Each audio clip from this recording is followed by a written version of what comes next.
வணக்கம். தற்போது நடந்த இந்த சிவகங்கை மாவட்டம் திருப்புவனம் காவல் நிலையத்திற்கு உட்பட்ட அதிகாரத்துக்கு உட்பட்ட இடத்துல வந்து அந்த கோயில் காவலாளி அஜித்குமார் வந்து கொலை செய்யப்பட்டிருக்கார். இதில் எனக்கு எந்த சந்தேகமும் கிடையாது. ஏன்னா போதுமான தகவல் வந்து வெளியில வந்துருச்சு. அந்த அதிகாரிகள் வந்து அடித்தது, மிளகாத்தூள் போட்டது. ஏன்னா ஒருத்தனை வந்து நீங்க இங்கேருந்து கூட்டிட்டு போயிட்டு அவனோட பிறப்புறுப்புல மிளகாத்தூள், வாயில மிளகாத்தூள், இதெல்லாம் வந்து பார்ட் ஆஃப் தி இன்டராகேஷன் மெத்தடுங்கிற மாதிரி இருக்கு. சரிங்களா? அடிச்சது பைப்பில் அடித்தேன், கம்பில் அடித்தேன், கம்பால் அடிக்கல, பைப்பில் அடித்தேன். இதெல்லாம் பொதுமக்கள் நிறைய பேர் பார்த்துருக்காங்க. சரிங்களா? காவல்துறை என்ன பண்ணுதுன்னா, தன்னோட அதிகாரத்துக்கு உட்பட்டு எதை வேணாலும் வளைக்கலாம், நீட்டலாம், சுருக்கலாம், மடக்கலாம்னு நினச்சி பண்ணிட்டு இருக்கு. இந்த தேர்ட் டிகிரி ட்ரீட்மெண்ட்டுங்கிறது வந்து ஒரு அளவுக்கு பண்ணலாம். ஏன்னா இந்தியா மாதிரி நாட்டில் வந்து வந்து ஒரு குற்றம் சுமத்தப்பட்டவன்கிட்ட வந்து நீங்க வந்து வாய துறக்க வைக்கிறதுனா ஒரு ஒரு அளவுக்கு பண்ணலாம். இது யாருமே மறுக்க மாட்டாங்க. யாருமே மறுக்க மாட்டான். சரிங்களா? அது ஒரு பொய் குற்றச்சாட்டா இருந்தாலும் யாருக்கு வேணாலும் நடக்கலாம். ஓரளவு கொலை பண்ற அளவுக்கு இல்ல. அடிச்சே கொல்ற அளவுக்கு 40 இடத்துல காயம். ம். இந்த மாரி ட்ரீட்மெண்ட்ட இதோட ஒரு சிவியரான கிரைம் இருக்குல்ல. இப்ப அந்த அம்மா கேஸ் குடுத்தவங்க வந்து ஒரு குறிப்பிட்ட பவுன காணோம்னு குடுத்துருக்காங்க. அப்போ நீங்க வந்து ஒரு சிவில் கேஸ ஹேண்டில் பண்ணும்போது, ஒரு திருட்டு கேஸ். ஏன்னா குற்றச்சாட்டு அப்படித்தான் இருக்குது. அஜித்குமார் வந்து திருடுனாரா, திருடலையா அப்படிங்கிறது கண்டிப்பா அந்த நிக்கிட்டா ஒரு ஆளுக்கு மட்டும் தான் தெரியும். அது வேற யாருக்குமே தெரியாது. இது வந்து நிக்கிட்டாவோட ஈகோவுக்காக குடுக்கப்பட்ட கேஸா? ஏன்னா அந்த வீல் சேருக்காக வந்து அந்த ரூ. 100 ரூ. 500 பேரத்துல வந்து ஏதாவது தடித்த வார்த்தைகள் பயன்படுத்தியிருக்கிறதுக்கு வாய்ப்பு இருக்கு. ஏன்னா இவங்க அதிகார தொனியில பேசியிருக்கலாம். இல்ல அவரு வந்து அந்த ஏரியாவுல அவரோட அதிகாரத்துக்கு உட்பட்டு செயல்பட முனைந்திருக்கலாம். இல்ல வார்த்தைகள் தடித்த வார்த்தைகள் பயன்படுத்தியிருக்கலாம். என்ன வேணாலும் நடந்திருக்கலாம். நிக்கிட்டா ஒரு ஆளுக்கு தான் உண்மை தெரியும். இது வந்து பொய் வழக்கா? ஜோடிக்கப்பட்ட வழக்கா? சகிப்புத்தன்மையற்ற நிகிட்டாவால் நமக்கு வாய்ப்பு இருக்கு. அரசாங்கத்துல, அதிகாரி வட்டத்துல நமக்கு தொடர்பு இருக்குங்கிறதுனால, இவன் எப்படி நம்மள பேச போச்சுன்னு பழி வாங்குறதுக்காக பண்ணப்பட்டதா என்னன்னு தெரியல. சரிங்களா? இருக்கட்டும். அதாவது நிக்கிட்டா பொறுத்தவரையும் கொஞ்சமாவது மனசாட்சியோட இத ஹேண்டில் பண்ணியிருக்கலாம். தனக்கு தெரிந்த யாருக்கோ ஃபோன் அடிச்சிருக்காங்க. அவங்க அதிகாரத்த பயன்படுத்தி ஏதோ ஒரு காரணத்துக்காக நிக்கிட்டாவுக்கும் அவங்களுக்கும் என்ன உறவுன்னு தெரியல. என்ன அதிகாரம் இருக்குன்னு தெரியல. அவங்க வந்து இந்த கான்ஸ்டபிள் போலீஸ்காரங்கள வந்து ஒரு அவன என்னவாவது பண்ணி நீங்க அந்த நகைய வாங்கணும். இல்லன்னா அவன பழி வாங்கணும். அவன துன்புறுத்தணும். என்ன ஆர்டர் வந்துச்சுன்னு இன்னும் யாரும் தொறக்கல. வாய தொறக்கவே இல்ல. சரிங்களா? அப்படிங்கும்போது நிக்கிட்டா ஃபோன் பண்ண அந்த சாரோ, அந்த மேடமோ யாருன்னு இன்னும் தெரியல. எங்கேருந்து வந்துச்சுன்னு.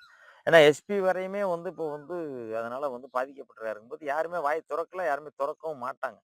இதுக்கு மேல எதுவும் புதுசா எதுவும் காவல்துறையிலேருந்து வெளில வரப்போறதில்ல. நிக்கிட்டா ஒரு ஆளுக்கு தெரியும். நிக்கிட்டாவோட மனசாட்சி இருந்தாக்கா அது தெரியும். ம். டாக்டர்ன்னு வேற சொல்றாங்க.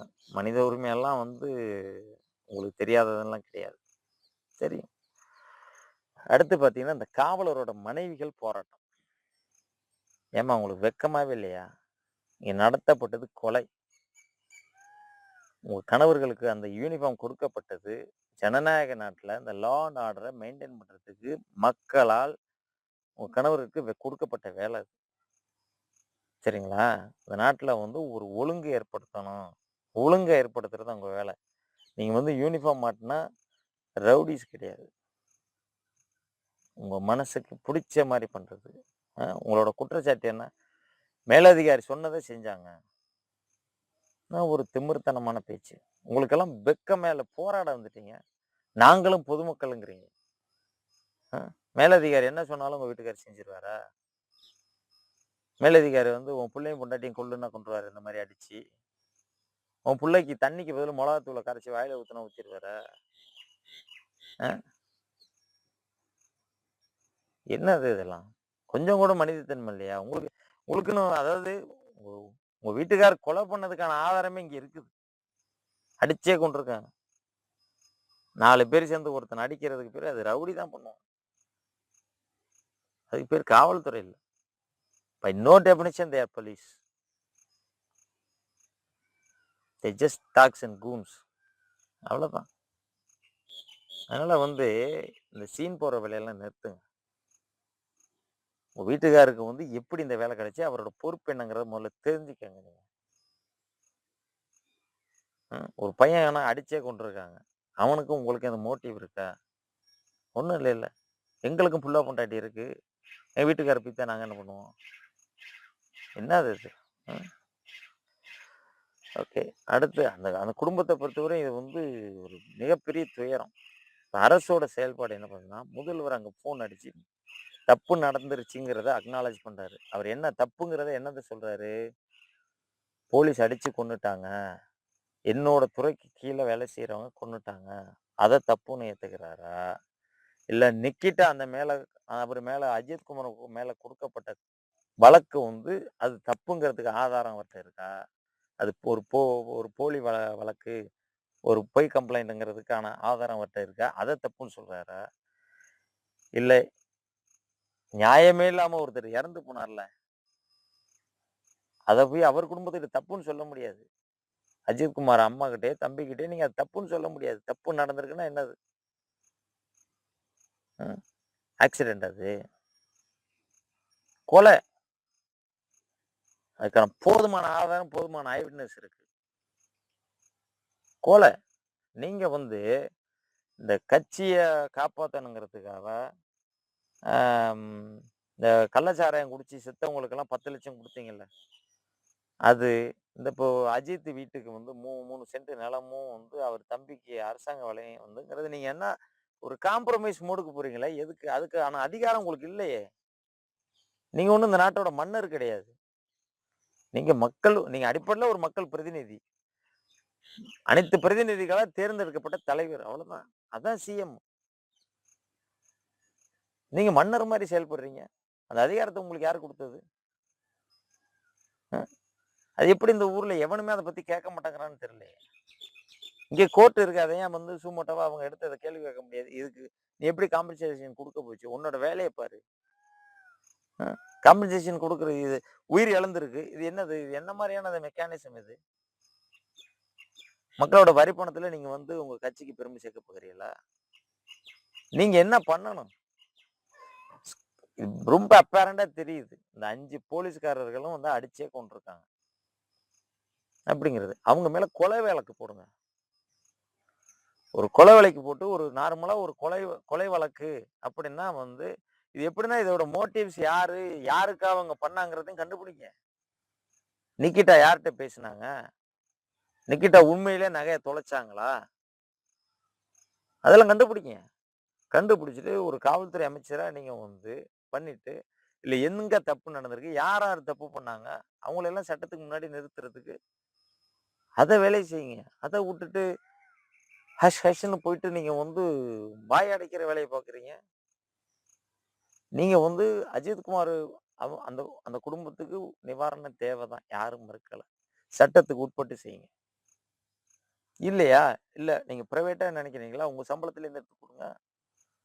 இல்ல உலகத்திலே உள்ள கட்சிகள்ல one of the richest party DMK. அந்த டாப்ல இருக்கிற ஒரு சில கட்சிகள்ல உங்க கட்சியும் ஒண்ணு. நீங்க 5,00,00,000 குடுங்க, 500,00,00,000 குடுங்க. எவனுக்கும் கேட்க உரிமை இல்ல. மக்களோட வரி பணத்த தூக்கி நீங்க பாட்டுங்க எப்படி அந்த இதுக்கு ஏன்னா பேசிக்கா வந்து அஜித் குமார் வந்து ஒரு திருட்டு பட்டம் கட்டப்பட்டவர். அவர் மேல அதுதான் கேஸே. நகைய திருடிட்டாருன்னு. அப்படிங்கும்போது சட்டத்தால் தடை செய்யப்பட்ட சாராயத்த குடிச்சிட்டு செத்தவனுக்கு 10,00,000. ஒரு திருட்டு வழக்கு போடப்பட்டு, அதுல எனக்கு நம்பிக்கை இல்ல. அந்த பையன் திருடி இருக்கிறது வாய்ப்பில்லங்கிற மாரி தான் இன்னைக்கு உள்ள சிச்சுவேஷன் இருக்கு. வர்ற செய்திகள்லாம். சட்டத்துக்கு முன்னாடி உங்க அமைச்சரகம், காவல்துறை என்ன எஃப்ஐஆர் போட்டிருக்கு? இது சரி பண்ண பாருங்க சார். நீங்க வந்து அவருக்கு வந்து செய்யறதுன்னா உங்க பிரைவேட்டா நீங்க செய்யுங்க. சட்டப்படி உங்களுக்கு செய்யறதுக்கு உரிமை கிடையாது. மக்களோட வரி பணத்துல கட்சி வளர்க்காதீங்க. மக்களை முட்டாளாக்குறதுக்காகவே வந்து எல்லா ஐடியாவும் பண்றீங்களே, அது எப்படி? வாய் அடைக்கணும். எதுக்கு வாய் அடைக்கணும்? தப்பு நடந்திருக்குல்ல. மிகப்பெரிய தப்பு நடந்திருக்குல்ல. இது சிஸ்டத்தை சரி பண்ணுறதா இல்லையா? போலீஸு 3rd டிகிரி யூஸ் பண்ணுறங்கிறது நம்ம வந்து சட்டத்தில் இல்லாத ஒன்று. அது எக்ஸ்ட்ரா ஜுடிஷியல் தான். இது பெரும்பாலான பேர் ஏற்றுக்கிறாங்க. தப்பு செஞ்சவன் ஒரு சமூக விரோதி, ஒரு என்ன சொல்கிறது, ஒரு ரவுடி, இவங்களை செய்யும்போது ஓகே சார். ஒரு விசாரணைங்கிற பேரில் அழைச்சிட்டு போயிட்டு நீங்கள் எல்லாமே உங்கள் அந்த அந்த அந்த ப்ரொசீஜர் எல்லாமே தப்பாக பண்ணியிருக்காங்களே, அதை சரி பண்ண பாருங்கள் சார். அஜித் வீட்டுக்கு 3 சென்ட்டும் அவன் தம்பிக்கு வேலையும் கொடுத்து அவங்க வாயை அடைச்சி அந்த ஜாதிக்காரங்க ஓட்டை வாங்கிடலாம். அந்த ஜாதிக்கார ஆளுங்களை வச்சு பேசி அவங்கள காம்ப்ரமைஸ் பண்ணி உங்களோட வாக்கு சதவீதத்தை உறுதிப்படுத்தணும். தப்பு. ரொம்ப கேவலம், ரொம்ப கேவலம். நம்ம நிக்கிட்டாவுக்கு நல்லா தெரியும். நிக்கிட்டானாலே நமக்கு ஞாபகம் வர்றதால நிக்கிட்டா குருஷேவ் தான். அவ்வளோ பெரிய ஒரு பவரில் இருந்திருக்காங்க அந்த அம்மா. கண்டுபிடிங்க. தமிழ்நாடு காவல்துறை அந்த அம்மா யாருக்கு ஃபோன் பண்ணாங்க உங்களுக்கு தெரியும். நிக்கிட்டாவோட ஸ்ட்ரென்த் என்ன தெரியுமா? இதில் அரசாங்கம் கூட நிற்குது, அதிகாரிகள் கூட நிற்கிறாங்க. யாரும் அந்த காவல்துறையை மல்லாக்கப்படுத்திக்கிட்டே வச்சுட்டுப்பாரு. ஏன்னா அது மூஞ்சில தான் விழுவும். அப்படிங்கும்போது இது ஒரு செயினாக நின்று எல்லாத்தையும் காப்பாற்ற பார்க்குறாங்க. அந்த வீடியோ எடுத்து போட்ட பையனோட நிலைமை பரிதாபம். அவனை எவ்வளோ நாளைக்கு நீங்கள் காப்பாற்ற முடியும் போலீஸ்டேருந்து? அதாவது உங்கள் டிபார்ட்மெண்ட்டை வந்து நீங்கள் ஆட்சியில் இருக்கிறியா, அடுத்த ஆட்சியில் இல்லை, அது 2வது பட்சம் சார். இந்த கரைகளை, இந்த அழுக்க ஒரு மாதிரி சிஸ்டமேட்டிக்காக கொண்டுட்டு வரணும். அந்த பொறுப்பு உங்களுக்கு இருக்குது. முதல்வராக நீங்களே உங்களை அப்பான்னு சொல்லிக்கிறது, நீங்களே உங்களை தாத்தான்னு சொல்லிக்கிறது, எது வேணாலும் உங்கள் பேரப்பிள்ளைகளுக்கு உங்கள் பையனுக்கு சொல்லிக்கங்க சார். நிர்வாகத்தை கரெக்டாக பண்ணுங்க. சமத்துவம்னு சொல்கிறீங்க. நாங்கள் வந்து திமுகனா சமத்துவத்துக்கான கட்சிங்கிறீங்க. அந்த கடலூரில் நடந்துச்சுல, அந்த ஜெய்பீம் படத்தில் வருதுல்ல, அதே நிகழ்வு தான் இப்போ நடந்திருக்கு. பணக்காரங்களுக்கு முன்னாடி ஏழைகளுக்கு உரிமை இல்லை. சட்டப்படி அனைவரும் சமம். கட்சி அதை வந்து நான் தான் தூக்கி பிடிக்கிறேன்னு பேசுகிறீங்க. பார்த்து நியாயமாக பண்ணுங்க. நன்றி.